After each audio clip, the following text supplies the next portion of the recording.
Surah Yusuf by Muhammad Tazammul. أعوذ بالله من الشيطان الرجيم بسم الله الرحمن الرحيم ألف لام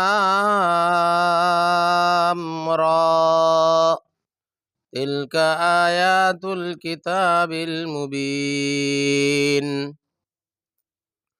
إنا أنزلناه قرآنا عربيا لعلكم تعقلون نحن نقص عليك أحسن القصص بما أوحينا إليك هذا القرآن وإن كنت من قبله لمن الغافلين إذ قال يوسف لأبيه يا أبت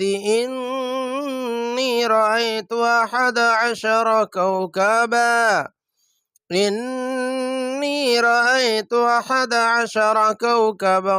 والشمس والقمر رأيتهم لي ساجدين قال يا بني لا تقصص رؤياك على إخوتك فيكيدوا لك كيدا إن الشيطان للإنسان عدو مبين وكذلك يجتبيك ربك ويعلمك من تأويل الأحاديث ويتم نعمته عليك وعلى آل يعقوب كما أتمها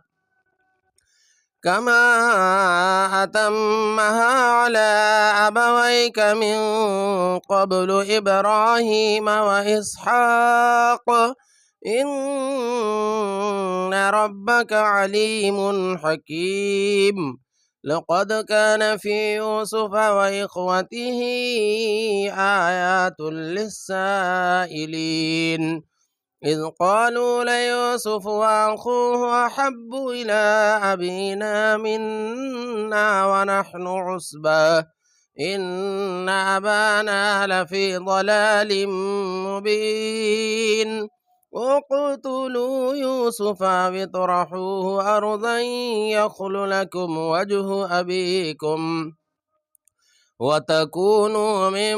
بعده قوما صالحين قال قائل منهم لا تقتلوا يوسف وألقوه في غيابة الجب يلتقطه بعض السيارة إن كنتم فاعلين قالوا يا أبانا ما لك لا تأمنا على يوسف وإنا له لناصحون أرسله معنا غدا يرتع ويلعب وإنا له لحافظون قال إني ليحزنني أن تذهبوا به وأخاف أن يأكله الذئب وأنتم عنه غافلون قالوا لئن أكله الذئب ونحن عصبة إنا إذا لخاسرون فلما ذهبوا به وأجمعوا أن يجعلوه في غيابة الجب وأوحينا إليه لتنبئنهم بأمرهم هذا وهم لا يشعرون وجاءوا أباهم عشاء يبكون قالوا يا أبانا إنا ذهبنا نستبق وتركنا يوسف عند متاعنا فأكله الذئب وما أنت بمؤمن لنا ولو كنا صادقين وجاءوا على قميصه بدم كذب قال بل سولت لكم أنفسكم أمرا فصبر جميل والله المستعان على ما تصفون